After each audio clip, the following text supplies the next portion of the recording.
अस्सलामु अलैकुम वरहमतुल्लाहि बिस्मिल्लाहिर्रहमानिर्रहीम। किसो बादशाह ऐं वज़ीर जो। ॻाल्हि था कनि कंहिं मुल्क जे बादशाह वटि हिकु तमामु ॾाहो वज़ीर हूंदो हो। हिकु ॾींहुं ओचितो उहो वज़ीर वज़ारत छॾे हलियो वियो। हू हिकु जंग में वञी रब पाक जी इबादत करणु लॻो। बादशाह संदसि जाइ ते हिकु नओं वज़ीर मुक़ररु करे छॾियो। हिकु ॾींहुं बादशाह खे वज़ीर यादि आयो ऐं वज़ीर खां पुछियईं त असांजे अॻूणे वज़ीर जो कहिड़ो हाल आहे। नए वज़ीर वरंदी ॾिनी चयो त बादशाह सलामत, हू जंग में रहे थो ऐं अल्लाह पाक जी इबादत में एतिरो त मशगूल आहे जो कंहिं वटि वञे ई कोन थो। उहो ॿुधी बादशाह पंहिंजे नए वज़ीर खे साण करे अॻूणे वज़ीर सां मिलण लाइ जंग ॾांहुं रवानो थियो। जॾहिं इहे वटि पहुता त बादशाह खांसि पुछियो त तूं असांखे छो छॾे इन झंग में अकेलो अची वेठो आहीं। वज़ीर रोई चयो, बादशाह सलामत, अव्हांखे छॾण मां मूं वटि केतिरा ई सबब हुआ। पहिरियों ही त जॾहिं तव्हां गुफ़्तगू कंदा हो त मूंखे बीह जवाबु ॾियणो पवंदो हो।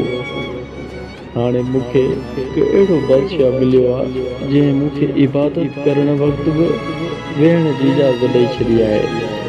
ॿियो सबबु उहो हो त जॾहिं तव्हां को ताम वग़ैरह खाईंदा हो त मां मुंहिंजे आॾो हाज़िरी बि बीह हर तरह जो ख़्यालु रखंदो हुउमि।